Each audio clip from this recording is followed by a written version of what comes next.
algorithmic social engineering. If I control the technology, I can dictate the market. I'll explain what that means. Michel Foucault, a French philosopher, in 1975, in their work Discipline and Punish, talked about panopticism.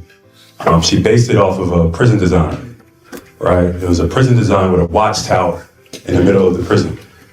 And this theory was that, like, by putting the watchtower in the middle, the prisoners would police themselves because they're under surveillance. So physical authority has shifted to psychological authority, right? And over time, their behaviors change, and this causes a term she calls dynamic normalization. So in the digital age, the watchtower has transferred. So through technology, through bots, through fake viral clips, fake accounts, you can police platforms and algorithmically influence society with the technology that you can control. The technology that you can control can dictate the market. We see it across various industries all the time. A lot of people have seen some of my quarrels with the media industry. That's kind of the reason why I started streaming. Some of you have seen my stream and going off on Stephen A. Smith. But exactly, but Stephen A. works for ESPN. ESPN is controlled by Disney. Stephen A. doesn't choose the topics. Somebody chooses them for him. His willingness has made him extremely valuable to these companies. But, a lot of these companies and corporations, they meet 4 times a year and talk about amongst various industries how they can socially engineer and influence our minds, right, through the technology that they can control without us really even paying attention and even noticing it. Just like the Michel Foucault theory, where I was talking about the watchtower that is policing the prisoners, bots, comments, positive comments or negative comments could affirm whatever agendas that they want to push. They can create the bots, they can control kind of the approvals or disapprovals of what is in society. Another example is kind of like group thinking. If I control a bunch of platforms, or I control a bunch of accounts, or, have a bunch of partners that are all in cahoots with me, I can also socially engineer conversations, start trends, kind of create a herd mentality where you think it's natural, but it's all algorithmically engineered to dictate the market. And then the last one I would say is like the digital dopamine. A lot of us are addicted to social media. We don't even know it, right? The rewarding feeling of getting likes. Yo, what's good? It's Big Ed checking back in with another episode of Urban Politicians TV. And trust me, this one deserves your full attention. Stay locked in and stay sharp, because what happened next is something a lot of people are going to be talking about. Jaylen Brown recently spoke at a university in Morocco, and during that speech, he dropped some points that hit way deeper than most people realize. The wild part is that anyone involved in media, marketing, internet strategy, or pushing content online is going to have a hard time pointing to anything he said and proving it was false. That's exactly why his comments are making so many people uncomfortable, because he kept it completely real without holding anything back. If you really understand how this game works, then you already know there are multiple layers to everything he was saying. His message wasn't just about one person. It exposed a much bigger system that many fans still refuse to believe exists. Too many people assume everything they see online happens naturally, when in reality, a lot of narratives are carefully manufactured behind the scenes. I've been saying this for years, and that's exactly why I call Stephen A. Smith the script reader. Some people accuse me of hating, especially after he came out a while back claiming critics were only trying to hurt his contracts and damage his reputation. But that was never the point.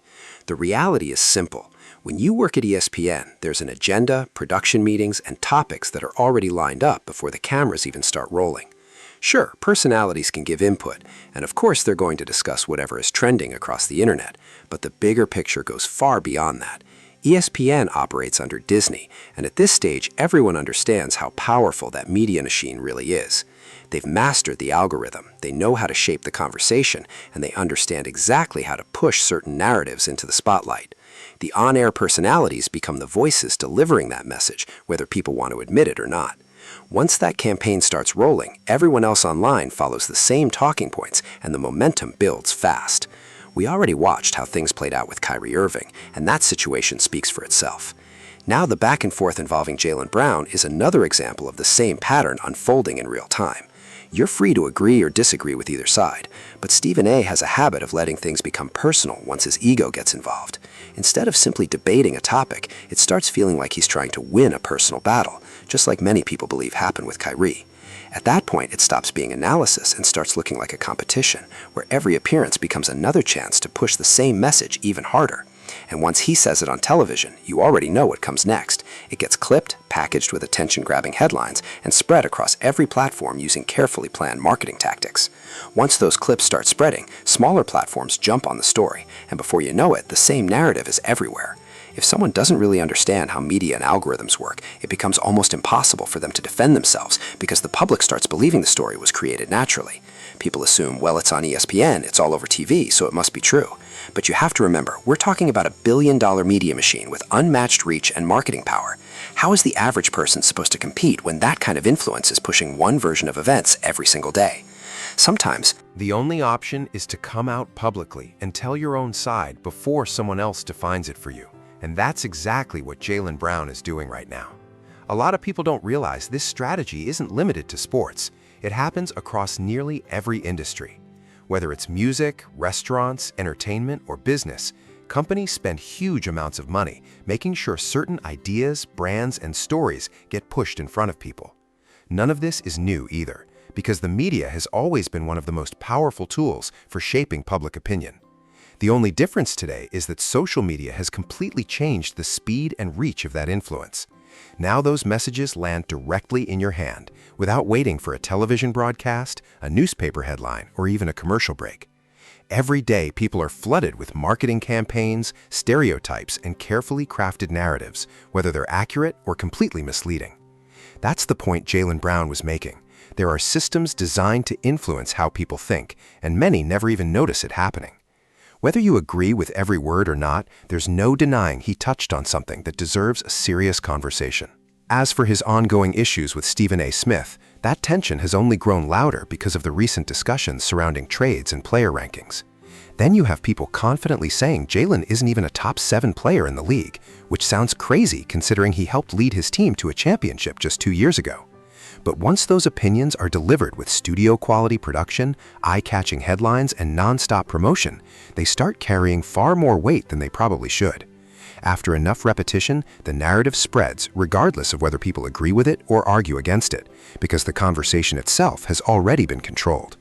That's exactly why I never criticize someone for stepping up and trying to take ownership of their own story before someone else writes it for them. There's a huge difference between presenting verified facts and constantly pushing personal opinions as if they're objective truth. In my view, Jaylen Brown is absolutely right to question how these narratives are created and amplified. Some blogs and media outlets will literally build an entire storyline from a handful of comments in a comment section. And if you cover this space long enough, you know that's not an exaggeration. I've watched it happen over and over, so I'm simply telling y'all what I've seen with my own eyes. That's why I respect Jaylen Brown for speaking his line, even when he knows there will be backlash. He already secured a $300 million contract, so this clearly isn't about chasing another payday. It's about standing for something he believes in, and I can definitely respect that. Let me know what y'all think, because there's plenty more to break down. More videos are on the way, and as always, stay on your pivot.